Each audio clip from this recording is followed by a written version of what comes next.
We're going to talk about my favorite films from 1982, the year I was born. This is a very special video for me. Okay, a lot of great films came out the year I was born. 1982 is a great year for horror movies, for comedies, for action movies, sci-fi, all that stuff. So, I hope you enjoy this list. Like I said, it's a very special one. Let's get started with 48 Hours. Nick Nolte, Eddie Murphy, from the I Love the 80s DVD line here. This is the, I forgot who released this actually. It was Paramount. But, yeah, I Love the 80s. This is a great buddy cop movie. There's a lot of great buddy cop movies out there. You know, Lethal Weapon, Tango and Cash, the list goes on and on. But, this is a great one. They're working both sides of the law. Great DVD. And great movie. Next up is Amityville 2, The Possession. Underrated sequel. Underrated horror movie. I consider this better than the first movie. That's just my opinion. There's a lot more scares. It's kind of creepier. You have Burt Young, Paulie from Rocky in this. Need I say more? But yeah, if you have not seen Amityville 2, I definitely recommend this to you guys. Because I know there's a lot of people who haven't. Most people have seen the first movie. But yeah, definitely check this one out.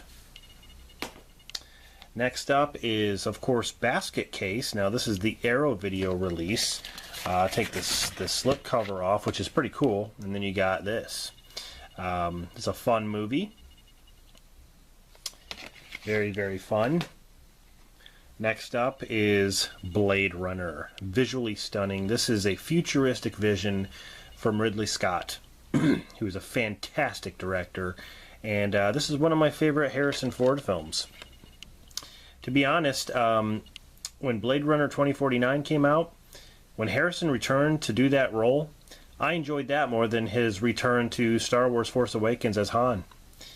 That's pretty much all I can say about that. But this is a great sci-fi action film. Next up is Conan the Barbarian. When it comes to Arnold Schwarzenegger, I love mostly all of his older movies. Conan the Destroyer gets a lot of hate, and I know it's not as good, but it's still, you know, it's still worth watching. Conan the Barbarian is definitely awesome, though. You know, Arnold definitely fits the part. But yeah, like I said, like a lot of his older films are just great. Whether it's the music or the characters of the story, or, you know, just the overall look of the movies that he's done. They're just so good. They got a charm to them. Next up, I'm just going to hold this pack up right here. This is a 4-film favorite from Stephen King. You know, Dreamcatcher, Dolores Claiborne, Cat's Eye, and the one that we're going to list is Creepshow. Love Creepshow. You know, it's very well known within the horror community, of course, and yeah, it's just a lot of fun. The next one is Death Wish 2 with Bronson there. I'm just going to hold this up. This is the Triple Threat collection that includes Death Wish 2, 3, and 4. So, yeah, Death Wish 2. I mean, my favorite is the first movie, but yeah, Death Wish 2 is definitely a great sequel. Charles Bronson's the man. Now here's a classic that came out the year I was born. This is one of my all-time favorite films. E.T. How can you not like E.T.? This is the 35th anniversary limited edition 4K. And my kids really love this film. It's so cool to show my kids this movie. I love the hologram slip cover there. Shows Elliot going across the moon. E.T. phone home. Anyway, E.T. awesome. Love this movie. Here we have Fast Times at Ridgemont High. Phoebe Cates in her famous bikini scene. Who can forget that? And also Jennifer Jason Leigh naked on the couch. Who can forget that? But overall, this is just a fun movie. It's hilarious at times. Unforgettable. Another classic Stallone film right here. Here we have First Blood. Yes. All I wanted was something to eat. But the man kept pushing, sir. What more can I say about First Blood? It started the Rambo films, even though it's not my favorite Rambo film, but it's definitely a classic Stallone movie. Here we have Friday the 13th, Part 3. Now, this movie holds a special place in my heart. Those of you who know me for for a long time know that this is my favorite Friday the 13th film. It was my first horror movie that I ever bought, and my first series that I ever started with. And this movie, that's why it just holds a special place, and it came out when I was born, so there's a lot of tie-ins for me with Friday the 13th Part 3. I call this the quintessential Friday the 13th movie. It's where he first gets his hockey mask, his iconic look, and I love the characters the most in this film, and the death scenes I like a lot. Yeah, some of the 3D didn't work, but you know what? It was creative, and I enjoy it.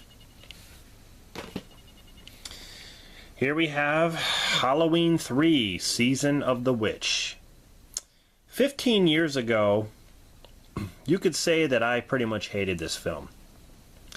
I didn't consider it part of the Halloween franchise, and I despised it. I didn't give it a chance to where, I saw the movie one time, and I don't know why I didn't care for it, but I like the unique story. I like how the masks kill people, and, the whole thing with Stonehenge, like the whole story about Silver Shamrock Novelties Factory. Like, I love the music, for one thing, is awesome, but the characters are very, very unique, and I don't know, it's a here's the thing, they went in a different direction. They could have just called this movie Season of the Witch and it would have been fine, but the fact that they slapped Halloween 3 on there, that's what I think throws people off the most.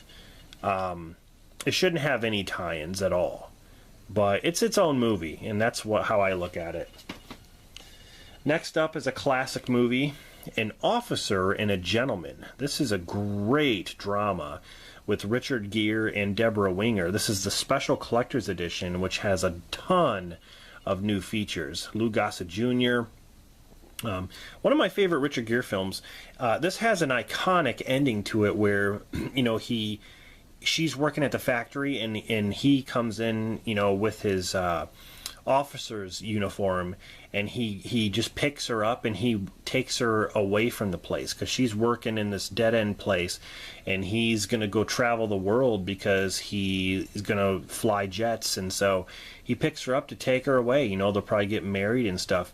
It's a very, very nice way to end a movie, and all the training stuff is really good too. Richard Gere's very, very good in this. Lou Gossett Jr., he's someone to be feared in this movie because of, he's basically the drill sergeant. So, there's only two things that come from Oklahoma: steers and queers. Which one are you, boy? I don't see no horns, so you must be a queer. Next up, classic horror film right here, Poltergeist. This is still a creepy movie. A Tobe Hooper film. The little girl in front of the snow screen TV. You know how that, with those old TVs. I had a TV just like this.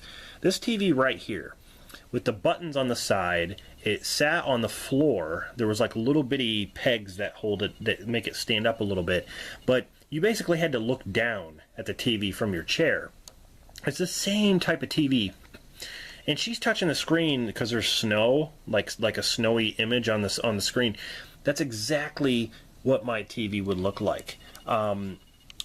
it's just creepy, man. The stuff that they do in this to creep you out really, really works. And I still think today it does a good job of that. But what's his name? Craig T. Nelson. Craig T. Nelson played in a TV show called Coach, and I used to watch that a lot. It's about football. But yeah, that's how I know him from this movie. Next up is, of course, Rocky 3. This is the first Rocky movie I ever saw, and it's the Rocky film that I saw the most.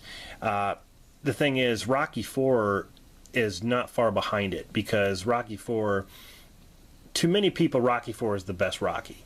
To be honest, I put this ahead of Rocky 4 because there are 3 fights total in this movie, and you know, I love the transition that Rocky has to make when Apollo trains him. He he switches from southpaw to training like Apollo, like a lightweight, and like I love how, you know, Mick trained him, but then Apollo steps in. Apollo, you know, the guy who fought him in the first 2 movies, steps in to train Rocky and help him, and fighting Mr. T, who is this freaking, you know, great villain. Mr. T in this movie is a villain. Clubber Lang. He is what you call a bad guy. I love it. I freaking love Rocky 3. Next up is a movie that no one really talks about anymore, but it was directed by Wes Craven, and again, no one really mentions this movie or even understands that it was directed by him, and it is Swamp Thing. I remember watching this movie on TV when I was a kid. I remember just being scared of this thing. The girl goes into the swamp, and like this creature emerges, and just he's like, of course, in like a kind of like a bodysuit and prosthetics or whatever, but they did such a good job. He'd come out of the water, and I'd always be afraid of this thing, even though he was kind of like a big teddy bear. He wasn't really. He's not really like a like a monster, so to say, but I don't know. Just the environment and the theme to this movie just scared the hell out of me. But very, very cool. This is the Blu-ray DVD combo pack from Scream Factory. It's a really, really cool edition. So Swamp Thing, definitely awesome. And the last movie, I can't leave this one out. This is probably one of the best, of course, from John Carpenter when it comes to sci-fi horror, and that is John Carpenter's The Thing. How can you not add this movie to your list? Of course, this came out the year I was born, and I just am so thankful for that. This movie, you know, don't get me wrong, A Thing from Another World started this all. Thing from Another World is great, and this movie is, you know, sort of like a remake, but it's different enough. I think you can like both films to say they're kind of different from each other. But Kurt Russell's so good in this, and the effects are crazy. The effects can get gross at times, but they're so satisfying. It is so satisfying. This movie, the climate, like the fact that they're, you know, surrounded by, you know, snow and cold and this creature that's on the loose. It's amazing. It is really amazing, this movie. So, I tell you guys, a lot of great movies came out in 1982.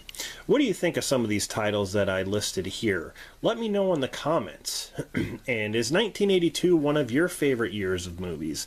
Let me know that too. Anyway, so the next video is going to be my favorite movies of 1983, and that year there were some good ones, but there really isn't a lot, and I'll get to that in the video, but definitely stay tuned for that. So hope you're enjoying this series. I plan to go far with it. So anyway guys, thanks for watching. This is Rob signing off, and I'll see you guys in the next one.